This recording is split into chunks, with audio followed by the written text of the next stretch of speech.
Oke, sebelumnya Assalamualaikum warahmatullahi wabarakatuh. Perkenalkan, nama saya Nini Rahayam Ahmad, mahasiswi Universitas Khairan Ternate Fakultas Ekonomi dan Bisnis Prodi Akuntansi. Saya di sini akan menjelaskan sedikit tentang sistem kapitalisme, sosialisme, dan sistem campuran. Yang pertama, sistem kapitalisme, di mana individu memiliki hak untuk mempunyai faktor produksi seperti modal, pabrik, perusahaan, toko-toko, dan lain-lain. Dengan kepemilikan pribadi tersebut bisa berbentuk memperkerjakan orang untuk mengambil keuntungan yang sebesar-besarnya. Pada dasarnya, jika kita berbicara tentang sistem kapitalisme, ada 3 pernyataan penting yang harus kita tahu. Yang pertama, produk apa yang harus diproduksi dan berapa banyak.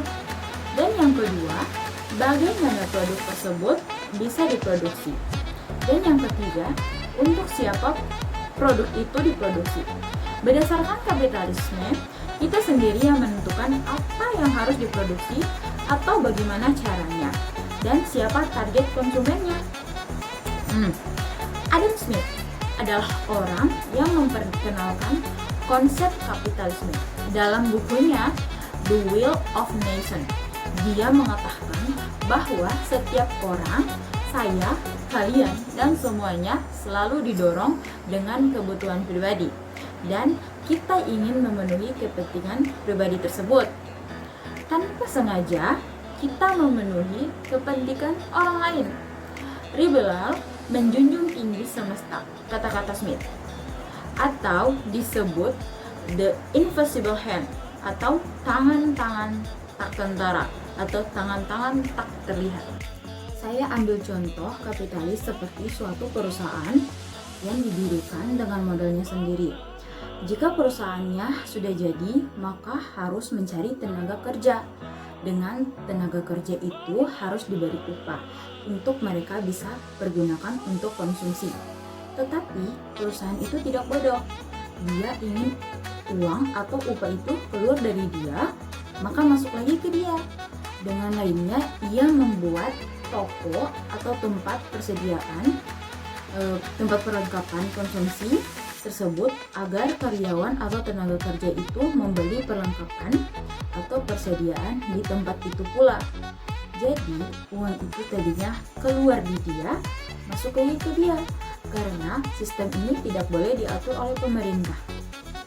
Karena kapitalis ingin mencapai laba yang maksimal, bukan maksimum, yaitu berlomba-lomba untuk membuat perusahaan, yaitu menginginkan pemasukan besar, pengeluaran kecil.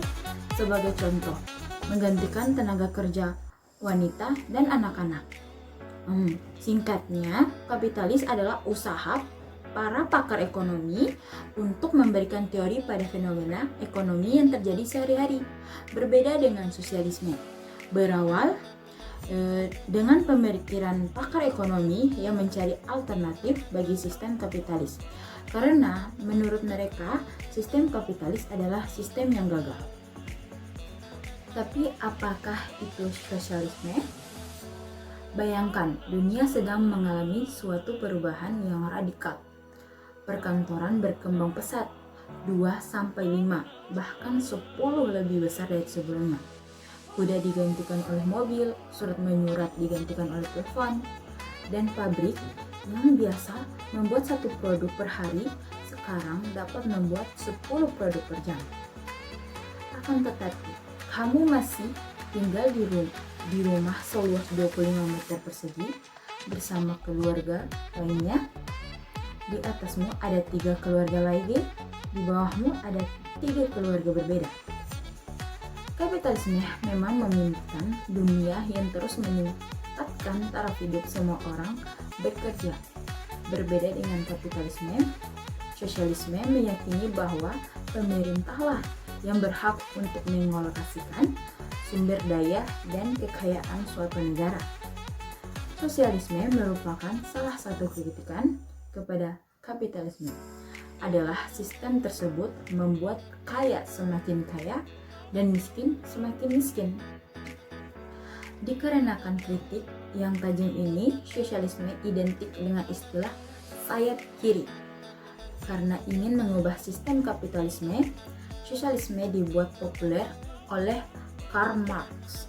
Nah, menurut Marx, sosialisme bukanlah hanya sebuah sistem, melainkan suatu proses untuk meraih suatu sistem yang lebih ekstrim, yaitu komunisme dan sosialisme sama-sama berdiri di sayap kiri. Tidak, sekuat sosialisme sama dengan komunisme, bahkan banyak penganut-penganut sosialisme membentang komunisme. Di dalam sosialisme, properti pribadi akan diganti dengan kepemilikan bersama. Kekuatan politik dan ekonomi akan dimiliki oleh negara. Jarak yang tinggi akan diterapkan dengan perusahaan dikuasai oleh negara. Akan tetapi, sosialisme masih memiliki elemen kapitalisme, di mana individu memiliki self-interest dan harus diberikan upah untuk bekerja. Pada intinya, jika hasil suatu kebijakan dapat dinikmati secara umum, maka biayanya juga harus ditanggung secara umum. Sementara ide-ide Marx dan sosialisme radikal yang lainnya masih ada di zaman ini. Negara-negara yang masih setia kepada ideologi tersebut sudah kehilangan kekuasaannya, maupun dari segi politik maupun dari segi popularitas. Yang ketiga, campuran. Dalam sistem ini, perencanaan dalam bidang ekonomi dilakukan oleh pemerintah, sedangkan pelaksanaannya sebagian dilakukan oleh pemerintah dan sebagian dilakukan oleh swasta. Lahir satu paham, Herbert Mistur, pencampur kapitalis dan komunis. Pelapornya adalah Keynes, yaitu swasta menjalankan regulator pemerintah. Sistem campuran Herbert Mistur mengambil hal-hal terbangkau dari sistem pasar dan komando. Contohnya, sistem campuran berada di tengah-tengah dan di sebelah kanan adalah sistem ekonomi pasar bebas dan yang di sebelah kiri adalah sistem komando. Sehingga ada dua unsur saling berdampingan, yaitu pemerintahan pusat dan pasar bebas. Sistem perekonomian campuran adalah suatu sistem perekonomian dikendalikan dan diawasi oleh pemerintahan pusat, tetapi masyarakat masih diberi kebebasan untuk menentukan kegiatan-kegiatan ekonomi yang dijalankannya.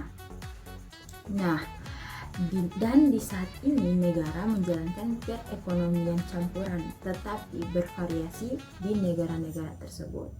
Oke, mungkin itu saja yang dapat saya sampaikan. Lebih dan kurangnya saya mohon maaf. Assalamualaikum warahmatullahi wabarakatuh.